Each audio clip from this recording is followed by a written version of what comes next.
개마스 FM 90.7MHz 굿모닝 인천 이도영입니다. 박상병 시사평론가, 김은경 인하대 정치외교학과 초빙 교수와 함께합니다. 두 분 안녕하세요. 네, 안녕하십니까? 네, 안녕하세요. 어제 추석이 연휴가 끝났는데요. 청취자 여러분들도 오랜만에 가족 친지분들과 좋은 시간 보내셨을 것 같은데요. 추석 연휴 때 빠지지 않는 게 밥상머리 민심 얘기입니다. 그러면 평론가님, 네. 말 어떤 거 네, 우리가 오셨습니까? 추석 밥상머리 화제가 뭔가 할 때 뭐 그냥 가족 얘기 빼고 정치, 사회, 경제 분야의 그렇죠. 얘기를 하는 거는 이게 사람들이 이제 뉴스라든지 또는 무슨 이렇게 유튜브라든지 이런 걸 통해 가지고만 듣다가 고향에 내려가서 친지들하고 현장에서 듣는 얘기하고 느낌이 달라요. 그렇죠. 느낌이 다릅니다. 소식을 몰라서가 아니라 체감 온도가 달라요. 그래서 이제 여야가 명절 때 되면은 밥상머리 화제를 뭘 삼을까, 누구를 할까 이렇게 삼는데 이번에도 예외는 아니었는데 저도 이제 몇 팀들하고 나눠서 얘기를 들어보니까 제가 그래도 정치 평론하지 않습니까? 별로 정치 얘기를 묻는 사람들이 없었어요. 올해는 없더라고요. 별로 내가 물어도 뭐 시큰둥해. 주로 무슨 얘기를 하냐 보니까 물가 얘기가 많았어요. 제가. 저한테는 물가가 민생 물가가 뭐 집값 이런 거 빼고 제일 많았습니다. 그래서 제가 이게 우리 민심으로 싶어가지고 말을 뭘 뽑을까 하다가 국민의힘의 박준태 원내 대변인입니다. 박준태 아시죠? 18번. 특거리 당선. 아주 젊은 친구인데. 지난번에도 그 얘기하셨어요. 맞습니다. 두 번째. 그래서 뽑아왔습니다. 박준태 원내대변인 얘기가 이겁니다. 하나같이 국회가 소모적 정쟁을 멈추고 먹고 사는 문제에 매진하라고 말씀하셨다. 맞습니다. 맞는 얘기네요. 네, 그래서 뽑아왔습니다. 물가 얘기하셨는데요. 저도 이번 명절 때 마트를 가봤는데 사과 한 상자가 막 8만 원, 9만 원 합니다. 한 상자요? 한 박스가. 네, 그러니까 엄청 비싸진 거예요. 제가 퀴즈 하나 내볼까요? 이거는 제 집사람이 산 건데 시금치 한 단 얼마 정도 할 것 같아요? 시금치 한 단. 시금치 한 단. 9,000원. 맞아요. 오. 사셨나 보네요. 아니요. 9,500원. 9,000원이어서 들었다 놨죠. 시금치 한 단에 9,500원. 처음 농담하는 줄 알았어요. 물가가 장난 아니고 오면서 이게 말이 되느냐고. 시금치 한 단에 9,500원이라요. 사실 저는 시금치는 잘 와닿지는 않는데 잘 안 봐서 잘 그죠, 모르겠는데. 우리가 안 사니까 잘 모르죠. 그 진짜 감사합니다 교수님. 못 맞힐 뻔했는데.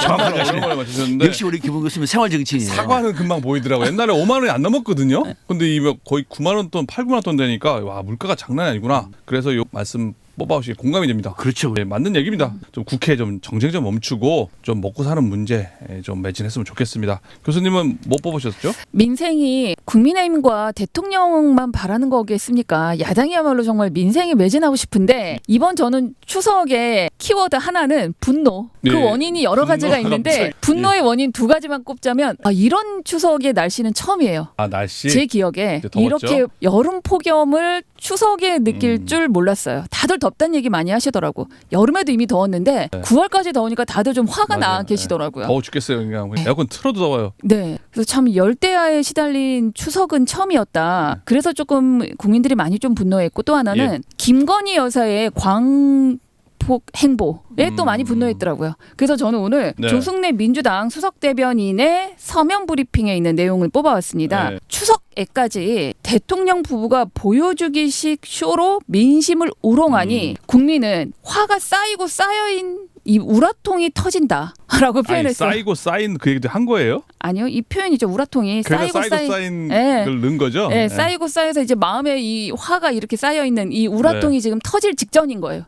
분노가 게이지가 올라가서 터지기 직전. 그거는 국민 우라통이 아니라 교수님 우라통이 터지는 느낌인데. 그 조승래 대변인의 말입니다. 당원들이 우라통이 터진다 보죠.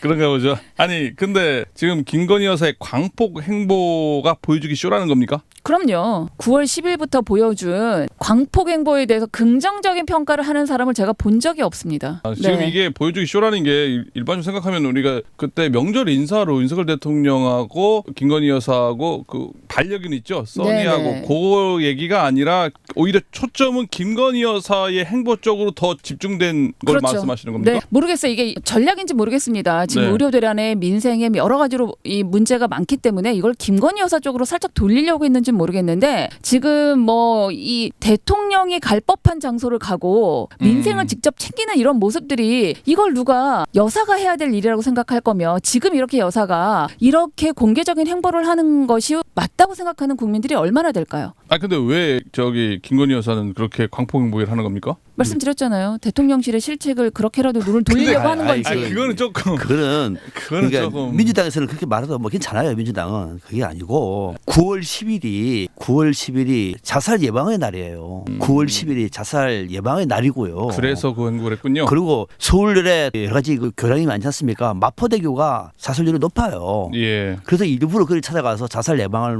막기 위해서 영부인으로서는 할 수 있는 거죠. 다만 그게 이제 옷차림이 뭐 청바지 이런 거는 그냥 사적인 것이고 예. 이거를 나쁘게 보면 하나씩 나쁜 거지만은 영부인으로서 마포대교에 가가지고 그 순환 구조대 방문을 한 거란 말입니다. 예. 가가지고 격려하면서 자살 예방을 위해서 영부인이 애써고 있는 거를 그거를 보여주시기로 하면은 그럼 영부인을 뭘 해야 됩니까? 집에서 잠만 자야 됩니까? 너무 지나치게 김건희 여사한테 저는 집착하는 것은 예. 이거는 이제 민주당 당원들은 우라통에 터질지 모르지만 물론 그것이 언론에 노출된 것이 적절하느냐 별로 그 밉상 이미지가 강하지 않습니까? 김건희 여사가 그래서 예. 좀 자조하면 좋을 수는 있지만은 이걸 가지고 무슨 보여주기 쇼라는 동 무슨 우라통에 터진다는 얘기하는 거는 저는 민주당이 너무 과잉대응한다고 생각합니다. 할 수도 있는 일이다. 그 정도는 할 수 있는 거죠, 영부인으로서 그러면. 너무 네, 뭐라고 하면 안 된다.